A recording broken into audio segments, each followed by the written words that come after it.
नमस्कार, मी सीमाज किचनमध्ये तुम्हा सर्वांचे खूप खूप स्वागत आहे. मित्रांनो, आज आपण स्पेशल अशी, खरं तर ही स्पेशल एवढ्यासाठी आहे, ती म्हणजे डाएट प्रिय लोकांसाठी खास आहे आणि एकदम अशी पौष्टिक असणारी मिलेट्सपासून बनलेली रेसिपी आहे. अगदी साधी सोपी आहे करायला देखील. पहा, तुम्हाला आवडते का? आज आपण बनवलेली आहे राळ्याच्या तांदळापासून, म्हणजेच कांग किंवा याला इंग्लिशमध्ये फॉक्सटेल मिलेट म्हणतात. याच्यापासून आपण खिचडी बनवलेली आहे. अगदी पौष्टिक आहे. रेसिपी आवडली तर व्हिडिओला नक्की लाईक करा, जास्तीत जास्त शेअर करा. चला तर मग रेसिपीला सुरुवात करूया. हे राळे आहेत, याला फॉक्सटेल मिलेट म्हणतात. हे स्वच्छ करून घेतलेले आहेत आणि त्याचबरोबर प्रमाण म्हणाल तर 1 वाटी राळे आहेत आणि अर्धी वाटी आपण इथे सालीसहित मूग डाळ आहे. आता इथे एक पॅन घेतलेला आहे. या पॅनमध्ये हे जे राळे आहेत ते थोडेसे भाजून घ्यायचे आहेत, मध्यम आचेवर भाजून घ्यायचे आहेत. जर आपण हे राळे भाजून घेतले तर आपली खिचडी छान होते. त्याचबरोबर बऱ्याच जणांना हा प्रश्न असतो की जे मिलेट्स असतात ते पटकन शिजले जात नाहीत. तर अशा वेळेस अशा पद्धतीने जर थोडेसे तुम्ही भाजून घेतलात तर मिलेट्ससुद्धा अगदी पटकन शिजतात आणि एकदम एकसंध अशी खिचडी या उपमा तयार होतो. सुटसुटीत असं होत नाही. सुटसुटीत थोडंसं म्हणजे कोरडं वाटतं खात असताना. आता आपण हे जे राळे आहेत ते भाजून घेतलेत, ते स्वच्छ धुवून घ्यायचेत आपल्याला 2 ते 3 पाण्याने. आणि जोपर्यंत आपण खिचडीला फोडणी देत आहोत तोपर्यंत आपल्याला हे पाण्यामध्ये असेच भिजवून ठेवायचे आहेत. धुत असताना थोडंसं वरती त्याचे कण येत राहतात, ते पूर्णपणे काढून टाकायचे. आता याच पॅनमध्ये आपण जी डाळ घेतली होती, सालीसहित आहे, इथे मूग डाळ आहे. अगदी पौष्टिक असते. सालीसहित एवढ्यासाठी घेतली की यामध्ये पौष्टिकपणा खूप असतो. त्यामुळे शक्यतो खिचडीमध्ये अशा पद्धतीचीच डाळ वापरायची. म्हणून इथे मी 1 वाटी राळ्याला अर्धी वाटी मूग डाळ घेतलेली आहे. हे सुद्धा छान भाजून घेतली. आता आपण फोडणीला सुरुवात करूया. यासाठी आता ही खिचडी मी कुकरमध्ये करणार आहे. कुकरमध्ये सुरुवातीला मी 1 टेबलस्पून तेल घालून घेते आहे. या तेलामध्ये अख्खे मसाले घातलेत, ते फ्लेवरसाठी आहेत फक्त. त्याच्यामध्ये दालचिनी, वेलची आणि लवंग आहे. एकच घातलेला आहे. थोडंसं परतवून घ्यायचं आहे तेलामध्ये. आणि याच्यामध्ये एक छोटासा लांबट आकारात चिरलेला कांदा आहे, तो घालून घेतलेला आहे. 2 हिरव्या मिरच्या लांबट आकारात कापून घेतल्यात, त्या देखील घालून घेतलेत. तसेच थोड्याशा 1 ते 2 लसणाच्या पाकळ्या घातलेत, कारण आपल्या खिचडीला एकदम असं खमंग सुवास येईल लसणाचा.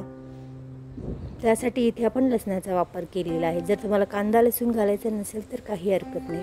त्याचबरोबर याच्यामध्ये मी फरसबी, मटार आणि गाजर अशा भाज्या घालून घेतलेल्या आहेत. इथे मी 3 प्रकारच्या भाज्या वापरलेत. या ठिकाणी तुम्हाला आवडेल त्या भाज्या इथे घालू शकता. थोड्याशा भाज्या परतल्यानंतर यामध्ये अर्धा टीस्पून इथे मी हळद पावडर घालून घेतली, अर्धा टीस्पून धने जिरे पूड घालून घेतलेली आहे. तसेच काश्मीरी मिरची पूडचा वापर केला फक्त कलर येण्यासाठी. इथे मी अर्धा टीस्पूनचा. आता जी आपण मूग डाळ भाजून घेतली तीसुद्धा यामध्येच घालून अगदी व्यवस्थित परतवून घेऊया. आणि या खिचडीला पाणी म्हणाल तर आता राळे आपले 1 वाटी आहेत, तर मी इथे 4 वाट्या अंदाजानुसार मी इथे पाणी घातलेलं आहे. आता सुरुवातीला आपण डाळ घातली, ती डाळ थोडी अर्धी पूर्ण शिजूपर्यंत आपण हे उकळवत ठेवणार आहोत. यामध्ये चवीनुसार मीठ घालून घेतलेलं आहे. जर तुम्ही डाएट करत असाल आणि तुम्हाला भात वगैरे असं काहीच खायचं नसेल तर भाताच्या ऐवजी अशा पद्धतीने तुम्ही मिलेट्सची खिचडी खाऊ शकता. आणि वेट लॉसच्या साठीच आपण इथे पाहिलं असेल अगदी कमीत कमी तेलाचा वापर केलेला आहे. पहा, मस्त अशी या खिचडीच्या याला उकळवून घ्यायचं आहे अगदी व्यवस्थित, म्हणजे याच्या भाज्या पण व्यवस्थित शिजल्या जातील. पूर्णपणे अर्धी मूग डाळ शिजल्यानंतर याच्यामध्ये जे आपण भिजवलेले राळे आहेत, म्हणजे जी कांगणी आपण भिजवली होती ती याच्यामध्ये घालून घ्यायची आहे. ही सुद्धा अशीच कुकरला झाकण न लावता सुरुवातीला अर्धी शिजेल इतपत आपण उघडं ठेवूनच शिजवून घेणार आहोत. याच्यावर लगेच आपल्याला झाकण लावायचं नाही आहे. अजून थोडा वेळ आपण शिजवून घेऊया. थोडंसं पाणी राहील त्यावेळी आपल्याला या कुकरला झाकण लावून शिट्टी काढून घ्यायची आहे. संक्रांतीमध्ये सुद्धा या राळ्यापासून खिचडी तयार केली जाते किंवा साधा भात तयार केला जातो. या संक्रांतीच्या रेसिपीमध्ये सुद्धा तुम्ही अशा पद्धतीची खिचडी बनवू शकता. पहा आता आपले राळे जवळपास शिजत आलेले आहेत. मस्त असं घट्टसर आता तयार झालेलं आहे. जर तुम्हाला इथे वाटलं की अजून तुम्हाला पतली खिचडी हवी असेल तर इथे किंचित पाण्याचा तुम्ही वापर करू शकता. तसेच चव येण्यासाठी मी इथे 1/4 टीस्पून बिर्याणी पुलाव मसाला घालून घेतलेला आहे. व्यवस्थित मिक्स करून घ्यायचं आहे. आणि आता पहा तुम्ही क्वांटिटी कशी झालेली आहे आणि पाणी किती राहिले. अशा वेळेस तुम्ही याला कुकरचं झाकण लावायचं आहे आणि मध्यम आचेवर याच्या फक्त 2 शिटी काढून घ्यायच्या आहेत. मी कुकरच्या 2 शिटी काढून घेतलेल्या आहेत. कुकर आता रेडी झालेला आहे.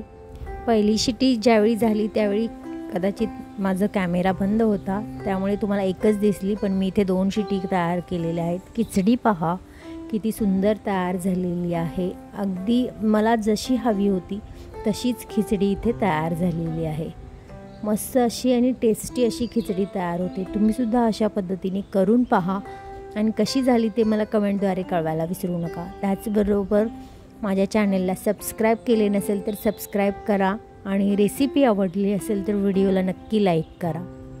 आता आपण खिचडी तर घेतलेली आहे सर्व करायला. याच्यावर थोडंसं खोबऱ्याचा किस घालायचं आहे, कोथिंबीर घालायचे आणि लिंबू पिळून मस्त आपण सर्व करायची आहे.